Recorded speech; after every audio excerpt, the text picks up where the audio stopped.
Bismillahirrahmanirrahim. Assalamualaikum warahmatullahi wabarakatuh. Bagaimana kabarnya? Semoga selalu diberikan kesehatan dan juga rezeki yang berlimpah ruah. Depan kita ini ada aglonema 3 ini ya, besar-besar dan jumbo-jumbo ya. Ada Elodie, Light of Diamond, dan ada juga aglonema Diana ya. Mau kita apain nih enaknya nih? Mau kita potong, mau kita cacah, atau kita buat giveaway nih. Pada kesempatan kali ini saya ingin berbagi tips ataupun berbagi pengalaman ya, pengalaman saya dalam merawat tanaman aglonema ya. Gimana caranya bisa rimbun dan juga segede ini ya. Sudah kita tahu ya secara umum bahwasanya aglonema ini merupakan tanaman yang pertumbuhannya agak lama ya. Beda ya kayak seperti tanaman kangkung 3 bulan bisa panen, bahkan 2 bulan. Tanaman padi pun 3 bulan 4 bulan bisa panen. Nah, kalau aglonema ini untuk tumbuh 1 daun pun agak lama ya. Standarnya itu 1 bulan itu 1 daun. Bisa juga 1 bulan setengah itu 2 daun apabila perawatannya itu kita kasih hormon, kita kasih JPT, seperti kita kasih pemberian pupuknya optimal. Jadi itu bisa merangsang pertumbuhan dari aglonema, baik merangsang pertumbuhan akar, batang, ataupun juga daun.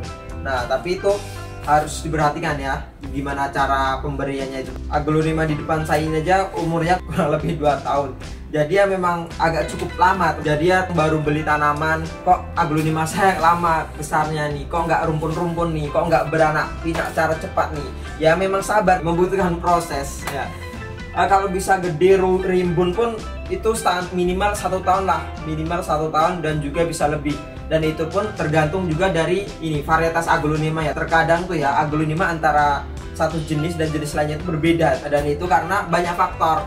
Dari media tanamnya juga berpengaruh, dari kondisi lingkungannya, karena masing-masing aglonema ini memiliki apa ya, pertumbuhan optimalnya masing-masing di lingkungan yang masing-masing. Jadi ya kita tidak bisa menyamaratakan ya. Mungkin di sini aglonema saya pertumbuhannya cepat nih. Nah, kita harus teliti lagi nih apa yang mempengaruhi pertumbuhannya tersebut ya. Nah, kali ini saya akan membahas ya untuk aglonema ini ya, berdasarkan pengalaman saya bisa serimbun dan segede ini itu. Pertama, saya menggunakan media tanam yang mana mengandung unsur hara ya, unsur haranya makro dan juga mikro. Karena media tanam ini sebagai penunjang utama lah dalam pertumbuhan aglonema ini. Kayak seperti pupuk, ZPT itu kan berkata kebutuhan sekunder. Yang paling pertama kita kasih itu yang primer dulu ya. Primernya itu adalah media tanam, tempat rumahnya ataupun tempat berkembangnya aglonema ini ya. Nah, kalau saya sendiri ini menggunakan berbagai macam komponen ya, ada kayak sekam, tapi semuanya ini kita sudah fermentasi. Jadi dia mengandung unsur hara makro dan juga mikro, yang mana itu sebagai faktor utama dalam mempengaruhi pertumbuhan aglonema bisa sebesar ini. Nah, kemudian itu kan faktor utamanya ini. Nah, kemudian setelah itu kita kasih pupuk ini, kita kasih pupuk dan juga kasih ZPT. Saya seringnya menggunakan zat pengatur tumbuh sih, karena di ZPT itu kan ada apa ya, sebagai hormon lah. Dia itu hormon, beberapa kandungannya itu dapat memacu pertumbuhan akar, pertumbuhan daun, juga pertumbuhan batang. Yang mana tadi makanya ketika biasanya cuma 1 bulan tuh bisa 1 daun, nah 1 bulan setengah lah ataupun 1 bulan setengah lebih dikit tuh itu biasanya sudah bisa memunculkan 2 daun ya, karena ada pemberian hormon itu sebagai pemicu, sebagai perangsang. Jadi biasanya cuma tumbuh 1 daun, kita rangsang nih biar cepat dia tumbuh.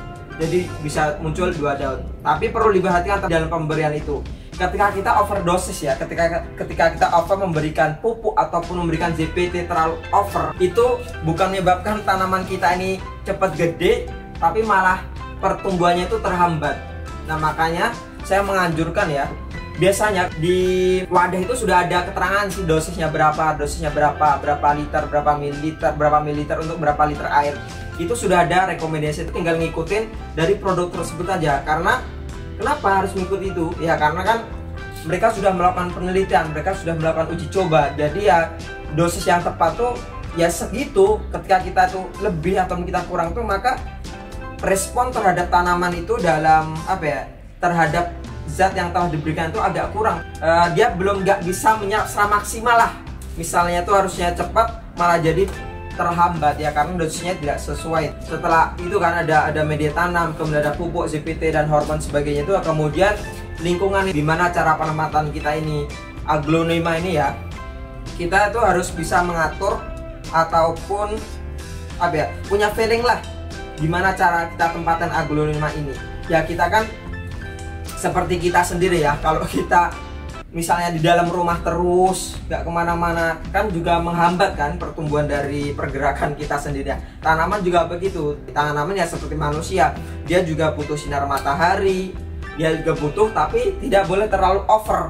Jadi ya sudah memperhitungkan lah, sudah bisa mengira-ngira. Kita jemur ya, kita jemur, biasanya kita jemur tuh antara jam berapa ya, jam 7 pagi lah. Di kota Bogor itu kita jemur jam 7 pagi sampai jam berapa ya, jam 8, jam setengah 9 itu. Yang penting mataharinya tidak terlalu terik ya. Ketika tanaman ini dia terlalu terkena sinar matahari yang over ya, yang over itu bisa menyebabkan aglonema stres. Nah, ketika aglonema itu stres, maka dia itu dalam kondisi yang lemah. Nah, ketika aglonema dalam kondisi yang lemah itu, maka bakteri ataupun jamur ataupun virus itu sangat mudah dalam menginfeksi aglonema kita ini. Makanya kan aglonema kita bisa lonyot, bisa mati kena jamur atau bakteri ya. Makanya harus inilah stabil lah dalam ini ya, dalam penempatan. Kadang kita juga masukkan, kita juga menggunakan paranet. Jadi ya semuanya seimbang lah, balance ya. Nah, makanya aglonema ini lah bisa seperti ini ya, ini bisa cek ya.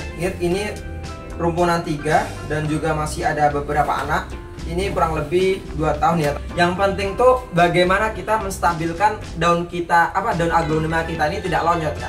Ketika kita sudah survive ini, mempertahankan dari daun bawah sampai daun ke atas tuh, dia kan ini dalam penyerapan nutrisinya kan lebih cepat. Ketika dia lebih banyak daun, maka dia penyerapan nutrisi itu lebih cepat.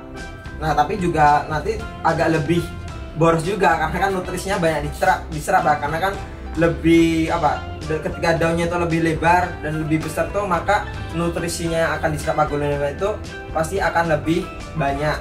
Pada kesempatan kali ini saya juga mau merepotting ya aglonema ini, karena ini sudah agak lama ya media tanamnya nggak kita ganti. Ini banyak kita kasih kokopit karena kemarin kan musim kemarau ya, panasnya pol itu, karena tanaman kita itu juga banyak ya, maka kita memilih media tanam tuh dimana kita jarang menyiram nih, istilah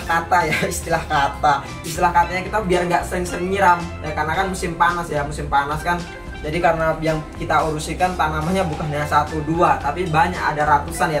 Kita mencoba mengoptimalkan, jadi ya bisa kita kadang kalau pakai kokopit kan bisa kita siram cuma seminggu sekali, karena kokopit kan dia menahan air ya. Jadi tapi kokopitnya kita fermentasi. Media tanam yang kita gunakan tuh biasanya kita fermentasi karena untuk menunjang pertumbuhan dari aglonema itu, daunnya bisa lebih lebar, bisa lebih panjang, lebih gede, karena nutrisi unsur hara dari makro mikronya tercukupi. Ketika makro dan mikro itu tercukupi, nah tanaman senang, maka tanaman akan melakukan pertumbuhan yang sangat optimal. Begitu juga manusia, harus 4 sehat 5 sempurna ya, biar semua bisa optimal ya dalam pertumbuhan.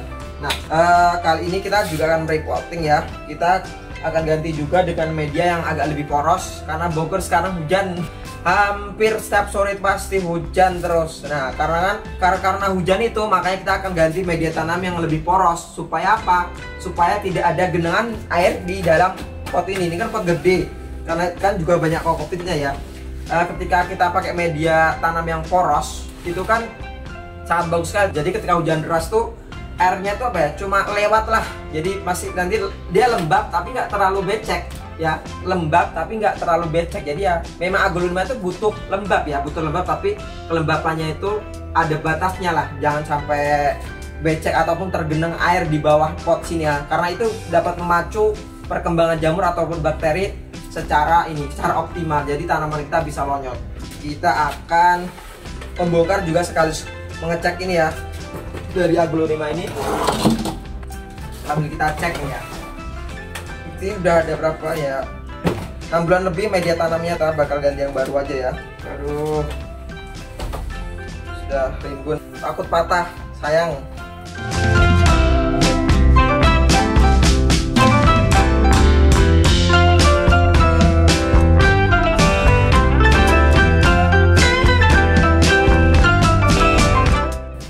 Setelah ini nanti bisa kita bisa juga enggak ya, yang penting asalkan akarnya sehat kita bawa pun juga nggak apa-apa. Biar mengurangi stres, media tanam sebelumnya bisa kita bawa biar nggak mengurangi stres. Tapi lebih baik lagi kita bisa juga rendam. Kita rendam menggunakan atonik. Kalau saya biasanya menggunakan zipitnya, saya gunakan atonik sih. Banyak ngedongan zipitnya dan ketika dia kalau saya menggunakan atonik itu seminggu sekali. Dia juga bisa menekan pertumbuhan penyakit. Dengan cara apa ya? Dengan cara meningkatkan kekebalan dari tanaman. Ini 3 rumpun. Anaknya ada 1, 2, 3, 4, 5, 6 ya. Bawa 7 anak pancing. Nah, akarnya sehat-sehat. Ini bisa dicek ya. Nih, tutup daunnya nih. Kemudian akarnya rimbun kan. Nah, ini 2 tahun kurang ya, hampir lebih 2 tahun lah. Nah, kita akan rendam yang sudah saya siapkan. Kita rendam, biar mengurangi stres ya. Oke. Kita rendam kurang lebih selama 15 menit. A few moments later. Kembali lagi, kurang lebih sudah 15 menit kita rendam ya. Itu standar lah ya, 15 menit kita rendam. Dan juga agak lebih juga nggak apa-apa. Kalau saya biasanya 15 menit sih untuk perendaman sebelum ketika pemindahan itu. Kalau nggak ada atonik bisa dengan vitamin B1 itu juga bisa. Nah, kemudian kita akan tanam ulang ya. Kita ganti pakai media tanam yang kering ya, yang lebih poros. Jadi karena kita memasuki musim hujan, gimana enaknya.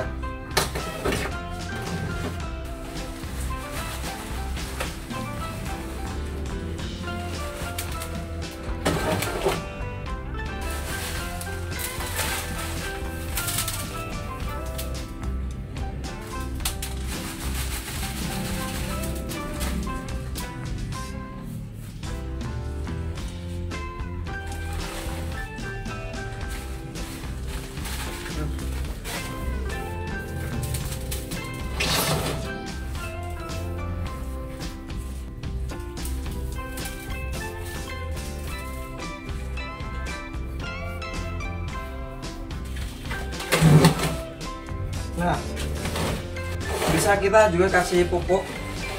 Saya menggunakan ini ya, pupuk Osmocote. Kalau ini mereknya Escapot, karena kebiasaan kita apapun mereknya kita sebut Osmocote. Berbagai merek motor tuh Yamaha, Honda, kita nyebutnya motor karena ya kita nyari kemudahan ya, sudah terbiasa. Semua merek motor ya kita bilang Honda ya, Yamaha kita bilangnya Honda. Kayak gitu juga. Kita bilang Escapot, kita bilang Osmocote. Yang penting pupuknya ini pupuk slow release. Ini bisa kita kasih ke atas ataupun kita taruh di bawah ya. Kalau saya biasanya itu kalau nggak saya taruh di atas pupuknya atau enggak agak dibenamin, tapi dia nggak terlalu dekat sama akar. Jadi misalnya ini akar, kita timbun lagi. Nah, itu jadi dia di antara batang. Saya kasihnya bisa di antara batang. Nah, baru nanti kita timbun lagi dengan media tanam. Gitu. Kalau di atas kan takutnya ketika penyiraman kocor itu kan pada kadang jatuh tuh kalau kena hujan. Kalau tengah tuh aman sih. Jadi dia slow release ketika kita siram, nah dia mengurainya itu secara sedikit ya, secara kecil terdegradasinya.